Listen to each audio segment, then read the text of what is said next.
Goodman's? It is. And this, I see, is the Angel Hotel. We are light here, Sam. But some caution is necessary. Order a private room, but don't mention my name.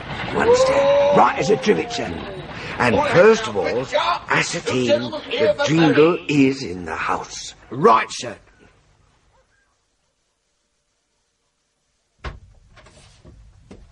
Ah, Sam, you've been very quick. Didn't expect to be long, sir. Dinner satisfactory? Oh, excellent. Good, and so's my news, sir. This here Charles Fitzmarshall, alias Alfred Jingle Esquire, has a private room here what's reserved until further notice. Then he must have some very deep-laid plot in mind. You are not able... Not yet, sir. All I learnt was he's spending the evening in some private house in this here neighbourhood and has taken his servant with him. Pity. You might have talked to the servant. Never fear, sir. I shall talk to him in the morning. Then you can arrange what's best to be done, and we can act according. Will you want me any further tonight, sir?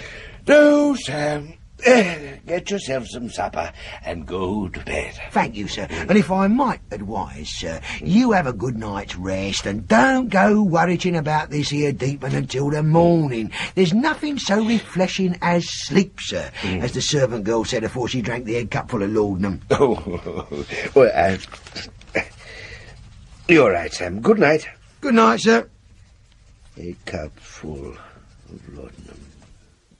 Early on the ensuing morning, Mr. Weller, whose evening had not been as sedate as his master's, was dispelling the remains of the night's conviviality by a vigorous application of pump water, when he was attracted by the appearance of a young man in mulberry-coloured livery who was sitting on a bench in the yard, reading what appeared to be a hymn book.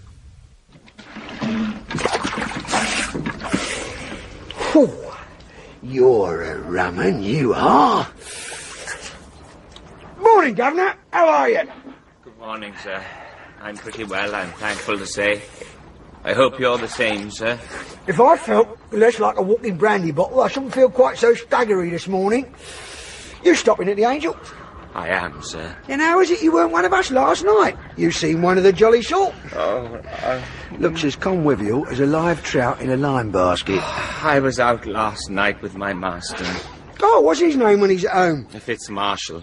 Mr. Charles Fitzmarshall. Is that so? Give us your hand, old fella. I should like to know you. I like your appearance. How very strange.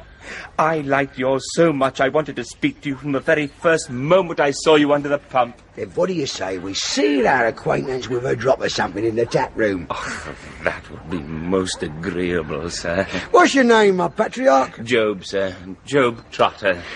Mine's Volker, and my master's name is Vilkins. Oh. Gin and water. There you are. Here. Is that your prayer book, Mr. Trotter? It's a hymn book, Mr. Walker. When I'm forced to witness my master's wickedness, I find it a great consolation. So it's a bad sort of place you got there, Mr. Trotter? Oh, very bad. Your health, Mr. Walker. So bad, I've never known a worse one. And worse than that, my master's going to be married. Married, eh? Well, I don't see no harm in that, so long as he ain't doing it just for the sake of the lady's money. Is your master rich? Rich, Mr. Walker. Pockets to let. Always have been. She's an immense rich heiress, and he's going to run away with her from boarding school. Some boarding school in this town, you mean? Now that's a secret, Mr. Walker. That's not to be told to everybody. So that's the game, is it? Well, don't you think, old fella, that if you let your master take in this here young lady, you're a precious rascal yourself? Oh, I know that, Mr. Walker. And it's that that preys on my mind. But what am I to do? Divulge it to the schoolmistress, of course, and give up your master. And who'd believe me?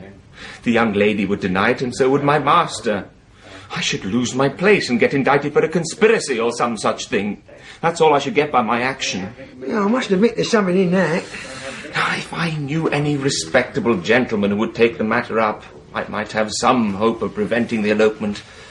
But there's the difficulty, Mr. Walker. I know no gentleman in this strange place, and 10 to 1 if I did whether he'd believe my story. Come with me. I know just the gentleman you want. Where are we going, Mr. Walker? My master's the man you need to see. He'll set you right in a twinkling. I never heard such a disgraceful story. My man did quite right to bring you to me, Mr. Trotter. I am very sorry to betray my master, sir. It was hard for me to do it. The feeling does you a great deal of credit, but it was your duty nevertheless. I know, sir. But it's a hard trial to betray a master, sir, whose clothes you wear, and whose bread you eat, and even though he is a scoundrel, sir. Here, blow this here water cart business. It won't do no good, this won't. Sam, have a little respect for this young man's feelings. His feelings all very well, sir, but I think he'd do better to keep them in his bosom than let them evaporate in hot water. He's in the right, sir. I'll give way no longer. Now, where is this boarding school? Westgate House, sir. It's a large old red brick house, sir, just outside the town. And when is this villainous elopement to be carried into execution? Tonight, sir. Tonight? God bless my soul.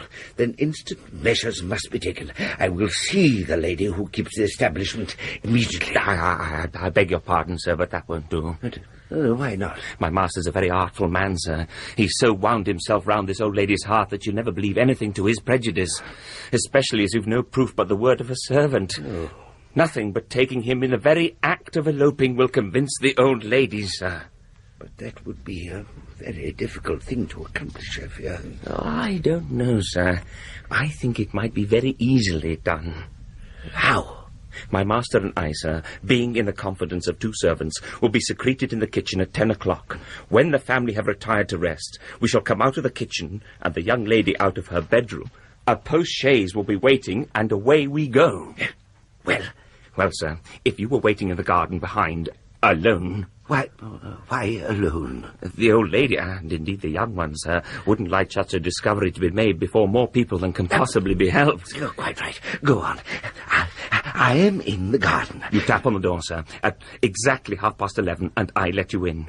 You'd be in the very moment of time to assist me in frustrating the designs of this bad man by whom I have been unfortunately ensnared. Blow me if he ain't weeping again. Blessed if I don't think he's got a mane in his head as he's always turned on. Sam, hold your tongue. You're a fine young fellow, Mr. Trotter, and I admire the goodness of your heart. Take this as a mark of my esteem. No thanks, I beg of you. And remember...